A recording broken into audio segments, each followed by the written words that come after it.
तो जो परीक्षा में तटस्थ है, जो परीक्षा देने के लिए तत्पर रहता है, वह जीवात्मा जो है संसार में कामयाबी सक्सेसफुल हो जाता है। लेकिन जो परीक्षा से भाग जाता है, जो काम चोरी करता है, वह जीवन में कभी भी कामयाब नहीं होता है। ध्यान देना। मां पार्वती जो है तप में लीन है। ओम नमः शिवाय, ओम नमः शिवाय, ओम नमः शिवाय, ओम नमः शिवाय। और उसी समय सप्त ऋषियों का आगमन हो गया,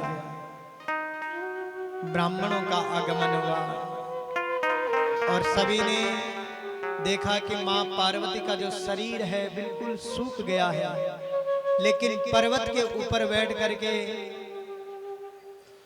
मां भगवती का जो मुखमंडल है उससे सारा पर्वत प्रकाशमान हो रहा है। चेहरे में वो तेज, जैसे सप्तऋषि आए, मां भगवती ने अपने नेत्र खोले, सप्तऋषियों को देख करके मां भगवती ने प्रणाम किया। सप्तऋषियों ने भी प्रणाम किया। अब सप्तऋषियों ने कहा, देवी तुम यहाँ क्यों तप कर रहे हो? क्या कारण है? किस लिए कर रहे हो? अभी तुम्हारी अवस्था तप करने की नहीं है, क्योंकि मैया भी तो बहुत छोटी है, 10-12 साल की या 7-8 साल की है। जैसे हम कहते हैं ना कि 60 साल के बाद हम भजन करेंगे, नहीं होगा भजन। 60 साल के बाद हम बुढ़ापे में दान करेंगे, नहीं होगा दान। अगर आप 2-4 पैसे दान करोगे तो बच्चे कहेंगे पापा पागल हो गए क्या माता पिता? अरे किस वास्ते आप दान कर रहे हैं? फालतू पैसे नहीं हमारे पास। अब बुढ़ापे में भजन करने की इच्छा नहीं होती, क्योंकि आदत नहीं है भजन करने की। जो आदत हम बाल्यकाल में युवा अवस्था में डाल देते हैं, वही आदत पूरे बुढ़ापे तक रहती है। चाहे खाने पीने सोने बोलने की वो आदत पड़ी रहती है। सप्तऋषि ने कहा, देवी किस लिए तप कर रहे, क्यों कर रहे? अभी तुम्हारी अवस्था नहीं है तप करने की। अरे जब 50-60 की हो जाएगी, बूढ़ी हो जाएगी, तब भजन करना। अभी तो जवानी है, बचपना है। और किसने कहा कि तुम तप करो? किसके कहने पर तुम तप कर रही हो? कौन तुम्हारा गुरु है जिसने तुम्हें ऐसी शिक्षा दी? मां पार्वती ने प्रणाम किया। ऋषियों ने कहा कि तुम्हारा उद्देश्य क्या है? तो मां भगवती ने कहा, महाराज मेरा केवल एक ही लक्ष्य है, एक ही उद्देश्य है, शिव प्राप्ति। मुझे शिव के अलावा और कुछ नहीं चाहिए। अगर आपका लक्ष्य एक है, लक्ष्य के प्रति आपका विशेष दृढ़ संकल्प है, आप उस लक्ष्य को प्राप्त कर लेते हैं। संकल्प लेना बहुत जरूरी है। जैसे संकल्प का तात्पर्य है, जैसे पूजन में हम संकल्प कराते हैं, तो संकल्प का तात्पर्य है कि आपका रजिस्ट्री हो गया, आपका रजिस्ट्रेशन हो गया है। ब्राह्मण आपसे संकल्प कराते हैं, ओम विष्णु विष्णु विष्णु। इस संकल्प का तात्पर्य कि आपका रजिस्ट्रेशन हो गया, रजिस्ट्री हो गई है। तो कहते हैं इस प्रकार जो है मां पार्वती ने कहा कि मेरा एक ही उद्देश्य है, शिव की प्राप्ति। और भगवत प्रेमियों, ऋषियों ने कहा, देवी कहां तुम शिव के चक्कर में पड़े हो? अरे तुम राजा की बेटी हो, इतनी सुख सुविधा तुम्हारे जीवन में हो, किसी चीज की कमी नहीं, और तुम उस अघोरी की चिंता में पड़ी हो। अरे जिसके पास ना रहने का स्थान है, ना खाने की स्थान है, ना कोई भवन है, ना मकान है, ना कोई नौकरी करता है, कुछ नहीं करता है, वो शमशान में बैठा रहता है और शरीर पे वस्त्र तक नहीं है, शमशान में बैठ करके भस्म लगाता है। आप देखते हैं, आप अपनी बेटी के लिए सुयोग्य वर ढूंढते हैं, पढ़ा लिखा हो, पैसे वाला हो, बिजनेसमैन हो, सब कुछ संपन्न हो।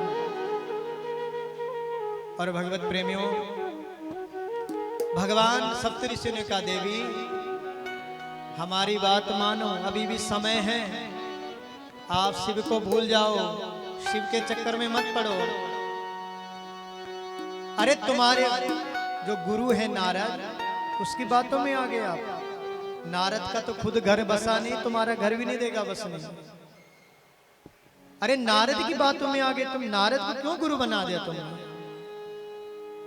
नारद जैसा ऋषि हमने कोई नहीं देखा। नारद जी की भी बुराई करने लगे।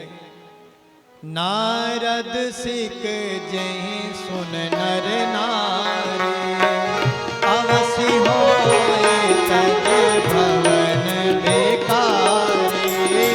नारद सिक जय सुन नर नारी, अवसि होए तज भवन बेकारी। सप्तऋषि कह रहे कि नारद की अगर कोई बातों में आ गया तो भिखारी बन जाएगा। अब देख लो, जो भी नर नारी नारद जी की भिखारी वही बनता है जिसका भगवान से प्रेम होगा। मांगने वाले भगवान से प्रेम नहीं करते हैं। जो भिखारी है, जिसको कुछ लेना देना नहीं है, वो भगवान का भजन करता है। और हम लोग हैं मांगने वाले।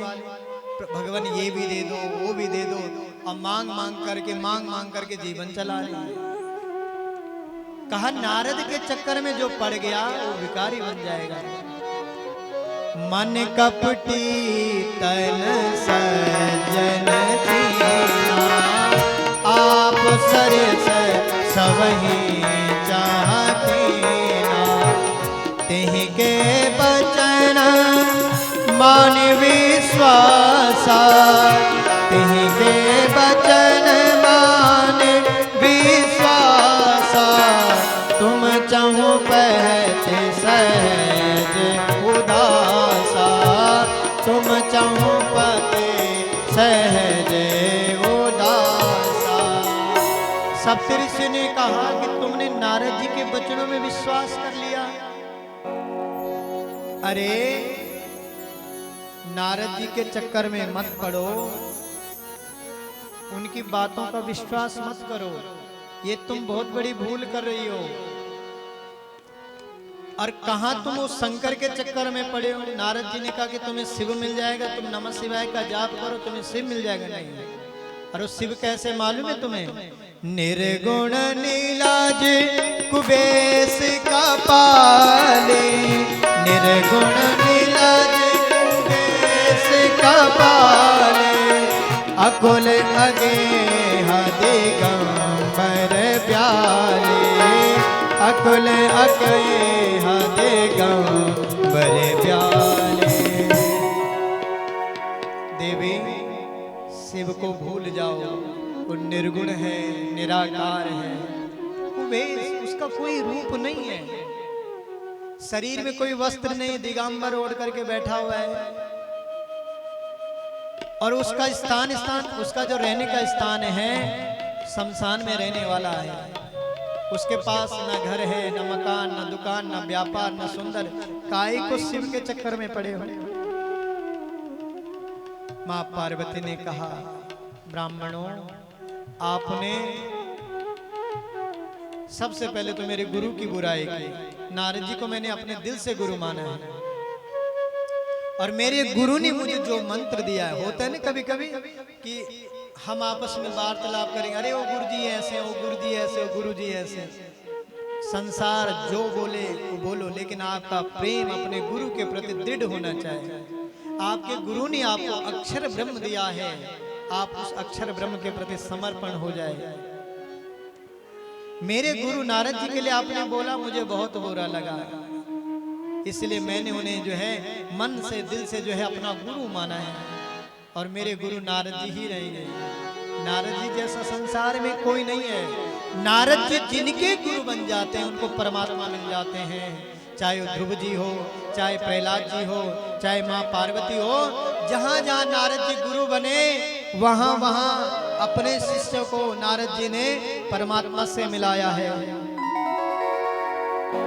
इसीलिए अब तुमने कहा कि भगवान शंकर जो है निर्गुण है, निर्लज्ज है, कपाली है, उनका कोई रूप नहीं, किसी काम के नहीं है, घर बार नहीं है। सप्तऋषियों ने कहा